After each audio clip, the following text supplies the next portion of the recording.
Most people in life are looking for how do I make a retirement that makes me content in my elder years. Sometimes the economy takes a downturn and what we've set aside in investment or our home, mortgage, or anything that is of our property gets lost. Then what do? We have to move, we have to downsize, we have to liquidate assets, and sometimes we have to figure out how to re-put our homes together in a way that feels like us so that we can live comfortably and peacefully in our souls. When a man like me talks about this, he's talking from the point of having gone from having a beautiful home in the Arts and Design District of Carmel in a townhouse that he loved and lived in for roughly 10 years to being literally living on the street where people feel the right to pilfer from pockets while I sleep or take things from bags that are set next to me on a park bench.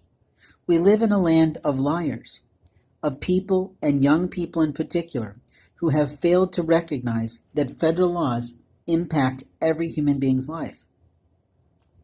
Our young people are so out of touch with the political climate that they don't recognize that international human rights treaties says that we have not only freedom of movement without militia or police bothering us, but we also have the right to our property, our personhood, and our paperwork in ways that other third world nations are struggling to gain grounds in.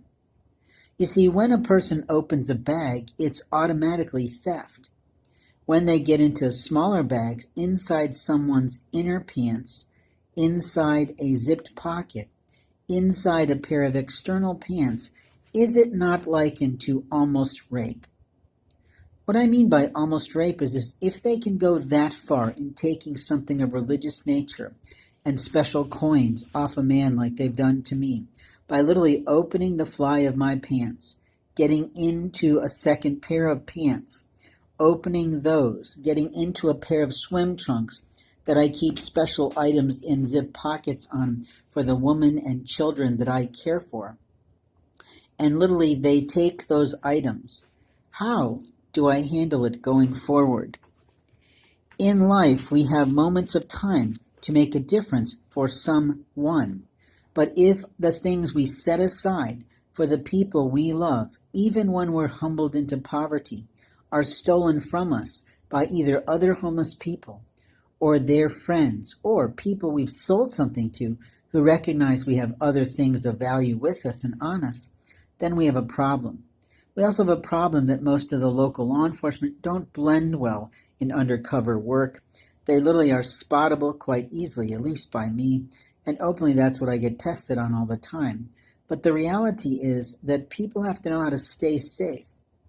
When I move myself in the community, I'm literally going at the Lord's beckoning. And it's sort of odd because I ran into someone that I would always have liked to have met as a trained journalist from Indiana University. As a reporter on life, as an authentic audiocaster, as a transparent podcaster about homelessness and reporting kind of live from living in the streets, I can tell you stories about people that I meet on the bus routes, on the sidewalks, in the canal area, and even the names of dogs of people that I've talked to.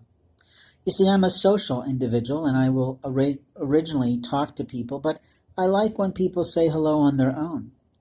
The truth is that people are very loving and kind in the Broad Ripple area compared to other places in northern Indianapolis or Hamilton County where people are pretty vile about homelessness.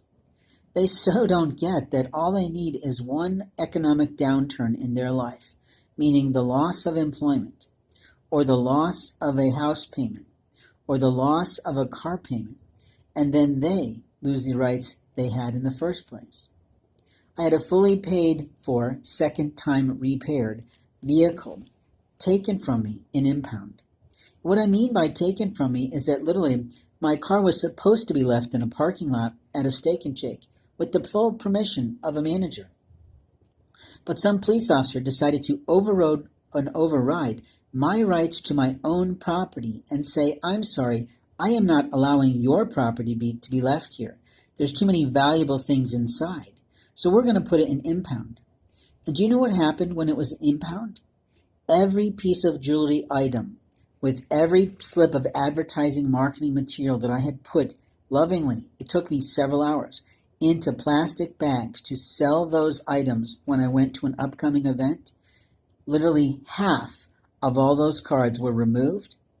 Most of the jewelry was damaged and rebuilt by someone in impound, or some young teenager who works there, or some law enforcement officer. I had a photograph of the woman I loved in a pair of underpants, because I have some underpants that have that pocket, so when you're going to an athletic club, you can still carry a credit card in case you want to buy a girl a drink or go out to lunch with someone after you've worked out and sit outside in the beautiful sun and bask away and literally have a good time. But openly, was told sort of by God to put that photo in there. They required me to give up a good number of my clothing, and I usually wear multiple pairs because I'm cold and old. But the reality is that that photograph is still missing from my property. It was a small 2x3-ish black and white photo of the woman I love, and the man who took my clothing was Officer Stiles. Now, if he's the one who took that photograph out and decided to keep it, then that photograph of the woman I love will still be on his person as if it's a prize or trophy, or maybe he's soliciting her for a date now. The reality is that when I had things in that area, I had to go and get my clothes and pray that they were not bug-ridden and bug-ridden and other things.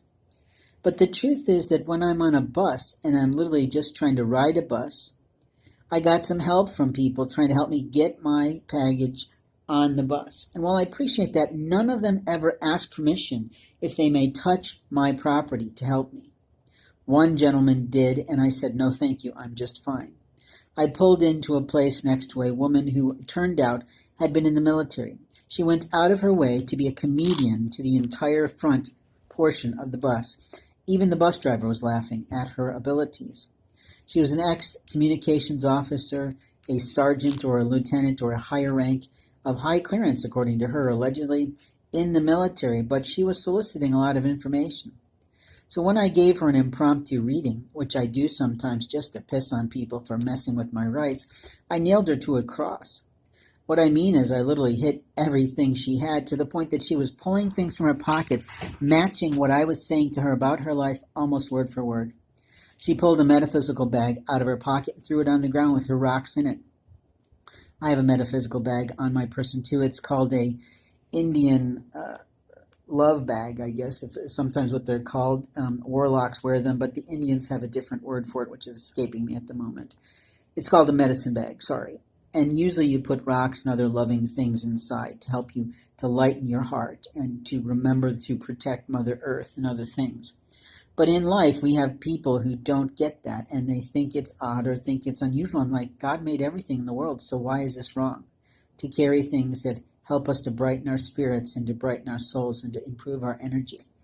We already know that lots of rocks do that. We have them in all sorts of athletic gear that we can put and wrap around our joints and our muscles to do all sorts of things. We already know about magnetism and other things and what that does, but openly people make fun of those of different faiths.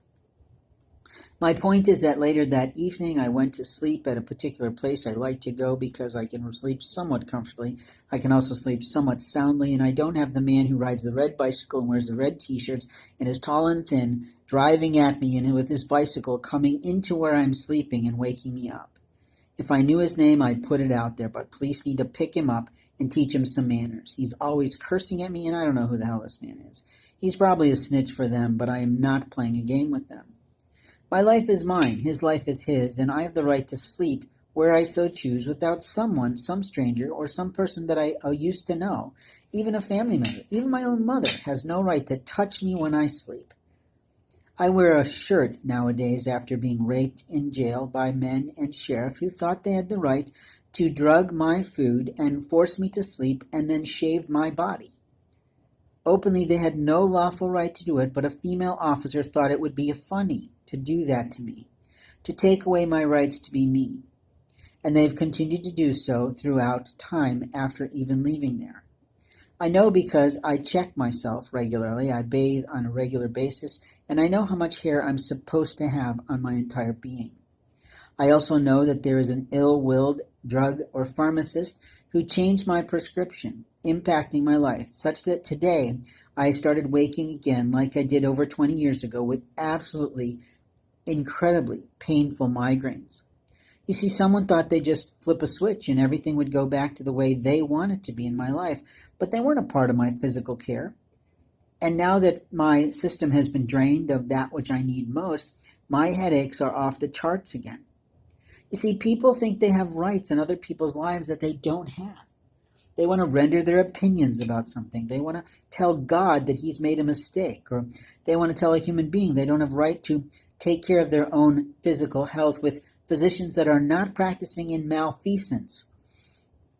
I've had several people in my life in the last 3 years practice malfeasance, and malfeasance is when a physician or a lawyer or someone literally knows what is truthful but decides to imply that something is not right or allege that something is wrong in a way that harms an individual. There's also malpractice, which of course is when they do something that is officially on track but out of line. So malfeasance is when someone can give you a physical defect or some sort of a mental health label because they have the right to do it in their job, but it doesn't mean that it's actually accurate or true. And it doesn't mean that they have the right to change your prescriptions just because they met with you for 5 minutes after you've been on something for 20 years. But medical malfeasance is precisely what's been practiced in my life, against my life, when I've gone to large institution hospitals like Community North, like Eskenazi when my doctor died, and openly it's almost impossible to find a clinic that you can talk to about unique medical conditions, physical health ailments, and birth defects that doesn't automatically go to a religious bent in their minds. Now I have a lot of situations going on for me that were stopped over 20 years because the physicians, and the 16 of them over the course of my lifetime that I've transitioned through looking for cures for my ailments, have literally said, we're just going to do it the way we want to in your life. You see, the problem with some of the constitutional law is that there is no specific wording that says that a human being has the right to their own life. This right to life movement on fetuses is fine, but the truth is, right to life is implied in the International Human Rights Charter and treaties that have been signed by over 400 countries in the world. The United States was a leading person in that under Roosevelt's era, and his wife Eleanor did the reading of it all. She was allegedly appalled of what she saw going on in third world nations, but the truth is, we have people in law enforcement and other positions of power and medical students coming in from foreign lands that just don't recognize that they have no right to change a person's medical history just because they feel like it. We have religious writers that lie about their rights in people's lives and do practice medical malfeasance. They know what is correct and right, and yet they choose not to do it correctly. In life, we have moments of time to tell stories, and I could either be telling a story like a storyteller, and I think that's even the name of a movie, which is kind of creepy. As we head into Halloween, maybe we should watch that, I don't know. But the reality is, what I'm really talking about is that there is truth and there are lies. The truth is I have a right to choose my own physicians. The lie is that someone thought that when I evaluated one and did not like them at all, when I chose to leave the program, they somehow thought they had rights to continue with my signature and monkey with my health records. That was a lie. A woman named Ashley, who was a nurse, literally locked me to a bedpost so tightly that I could barely kneel to go to the bathroom. No one had the right to do that, but black officers in the sheriff's department thought they would help, and they would make it tighter and tighter every time I needed to kneel and go to the bathroom. I know I was put out in those moments of time, and it wasn't their right to do it, and someone lied in that entire situation. Now I'm telling you a story. Do you believe me or not? It's like Ripley's Believe It or Not. Believe it or not. But the truth is, what I'm telling you is 100% fact, that we have illegal people in this land who've come here illegally, who didn't pay the price of student tuition, that didn't pay the price of going through the lawful way of bringing themselves here, and openly they're the ones that are now medical students or nursing practitioners or something that barely speak the language, and they are monkeying with our records. Now, which part of that is true? That's up to you to figure out if you care about our futures. But in truth, when a man says no to something, it means no. This is my body, the Lord says, but I have the right to give people permission who may and may not open my pants when I sleep. The only person in my lifetime that had that opportunity to do that were literally two people. My first girlfriend in college, who I trusted implicitly with every aspect of my heart, mind, soul, and religious practices.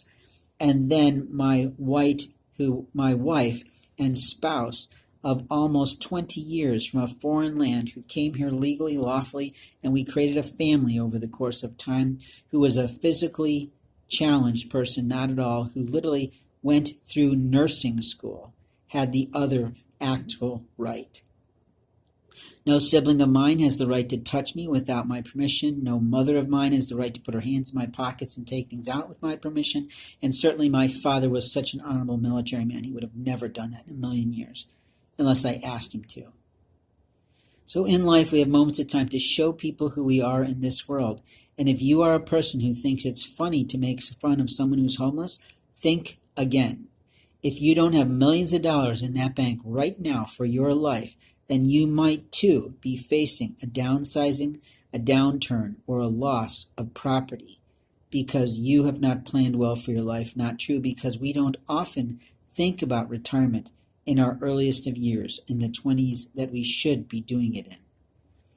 We're not always helping people to go forward in life. We are sometimes robbing them of healthy, nutritious meals.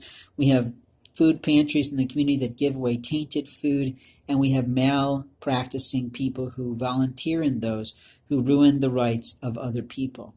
I've been manhandled in a couple of these places because I push a wheelchair. I do so for my own stability and steadiness in walking, and because my bones are starting to be brittle and break, which is what the physician told me if I ever stopped taking a hormonal balance product. That would start to happen to me, that my muscles would start to atrophy, that bleeding would begin again, and headaches would be more and more severe. But nobody ever asked me my permission to put medications in my food like they do, and they think they get away with it. In life, the Lord is always watching people. But in life, what God does in people's minds and hearts is love people. What God does not do is ever say to someone, fix that person, monkey with their health, mess with their prescriptions, destroy their little records and their lawful rights to be themselves, take away God's position in their life. The stealing of my metaphysical chart is not a travesty, it's an abomination to God. The person who tries to use it is likely to be told, give it back, and if they don't give it back, they are saddled with the consequences of pissing off God. If your life hasn't gone well for the last few years, my little girlfriend, you might want to look to see whether or not you dishonored the Lord's request of you many times in that quiet voice speaking to you that says, go to him now. Be with him now. The reality is the men you choose in your life are the liars of the land to a point, and you choose them for the wrong reasons. God is the only person in my life these days, and I'm grateful because if he wasn't in my life, I literally would have probably purchased something by now and gone after those who've been harming my life. In life, we have the rights underneath the U.S. Constitution to defend our life and our abilities to live safely, purely, and without being raped, harmed, or stolen from. The liars of the land are the children of the lie, who think they have rights to take things from a man in the night, to open his pockets, to open his baggage, to steal from his storage, and literally think they get away with it. There is nothing under heaven that the Lord is not aware of, and openly, when you steal from someone who has been gifted by the Lord, you are facing life in hell. Now I'm going to close this audio cast because it's running a little long, but openly my story is out there in bits and pieces of different types of audio files that the Lord has asked me to create in hopes that some person somewhere in a legal team who can practice law in Indiana will get to me and help me to put these people out of my life forever. In Jesus' Name We Go is the title of my next upcoming book. It's a good one because it's full of story about how people monkeyed around and did nothing right in God's house. Thanks for listening.